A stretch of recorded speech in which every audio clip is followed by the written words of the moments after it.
In the traditional motion picture story, the villains are usually defeated. The ending is a happy one. I can make no such promise for the picture you're about to watch. The story isn't over. You and the audience are part of the conflict. How we meet the communist challenge depends on you. What has happened so far, what is happening now, is far from encouraging. And where do you think this is? It's communist-inspired rioting in San Francisco, USA. Look at those faces. The face of communism in America.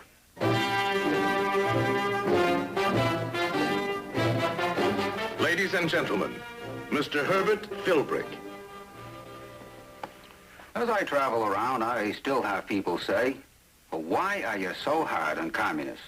They're just another political party like any other, and a poor minority at that, and so misunderstood. Well, we don't want them misunderstood, and that's why we're making this film. And that's why I say they are lying, dirty, shrewd, godless, murderous, determined, and it is not an American political party like any other. It's an outlaw organization, taking its orders and instructions from another government to do everything possible to destroy our government. It's an international criminal conspiracy. It is a way of life, an evil and malignant way of life. It reveals a condition akin to disease that spreads like an epidemic. And like an epidemic, a quarantine is necessary to keep it from infecting this nation. No man risks his life the way I have. Oh, listen, I'm sick of that. Many millions of men risk their life, and they could come before this committee and answer the question whether or not they were a member of the Communist Party. And let me remind you that Benedict Arnold was also a member of the Armed Forces of the United States. You're implying, with the question. You're implying I'm a traitor. No. You heard what I said. am no I'm not Benedict implying Arnold. It's a mighty shame that a man like me has to be brought here and crucified in the press and everything. Well, your stealers are bred from children. I have 3 kids.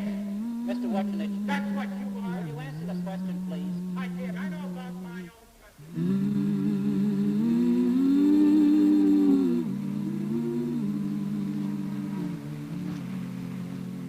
Hi, remember me? I'm the person who's doing the film. Well, I was calling back to see if you decided yet whether you'd be willing to do an interview with us for the film. Uh-huh. You feel... Yeah. But look, you've been a tenants leader for what, 15 years now? Okay, more than 15 years. And the people know your work, and they trust you. Do you really feel as though as if they found out now that you had been a communist, that they'd somehow decide you aren't a good person now?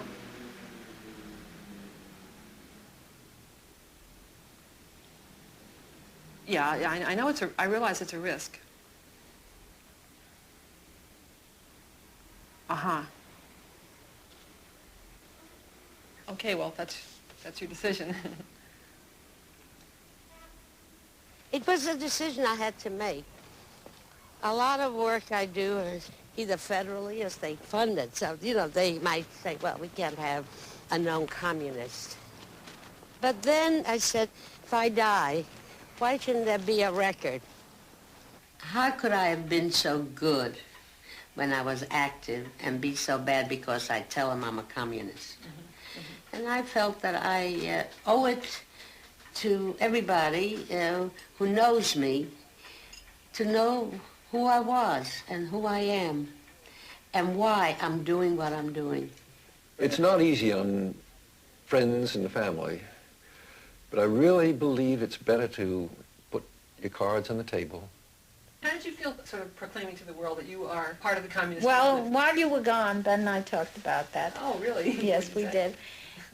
We feel like a lot of people are going to be surprised if they find out. And I feel those who know us and like us, it'll be real good that they find out if they don't know. How about those people who might feel negative? Well, talk shit. I mean, that's how I feel now.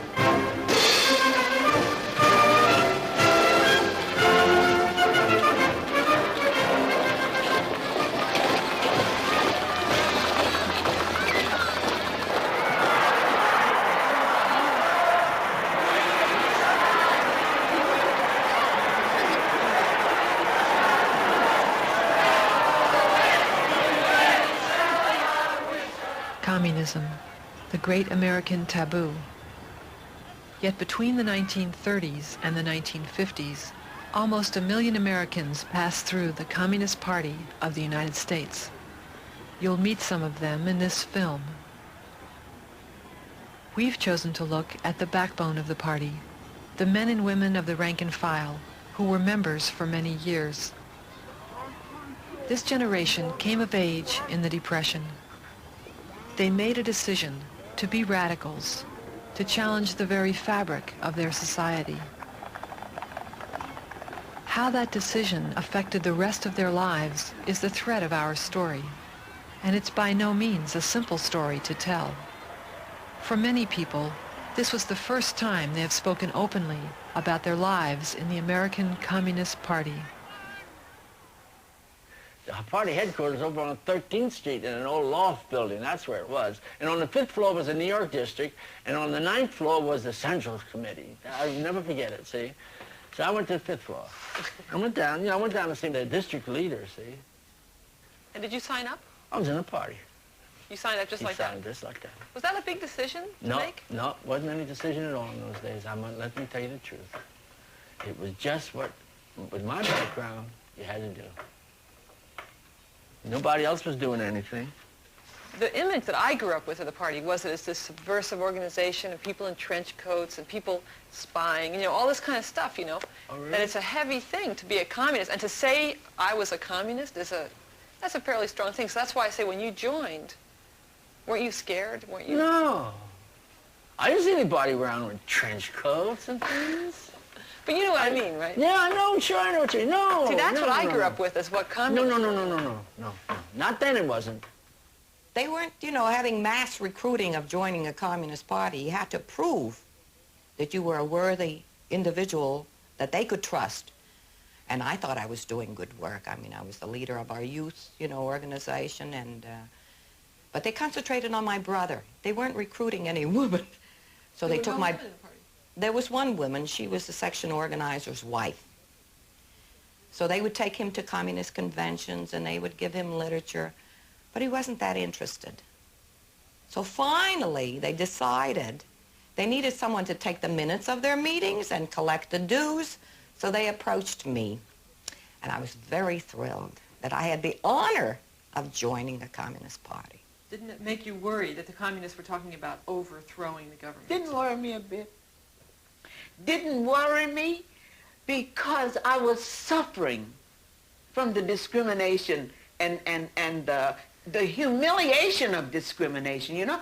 I'm coming up from the South, and I think, you know, at last freedom.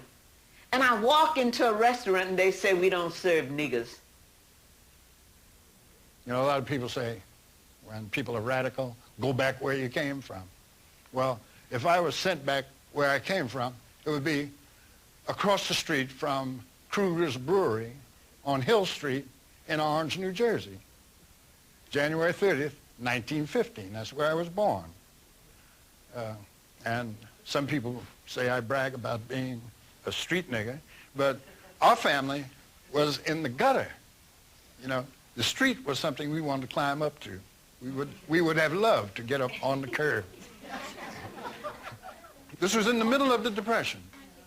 1932, 33, 34. 70% of the black males in Harlem were unemployed. In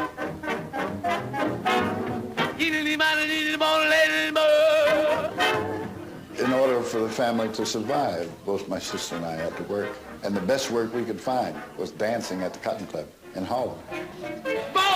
Hot ginger and dynamite. We drink nothing but that. And wow, boy, back next, take a better fellow to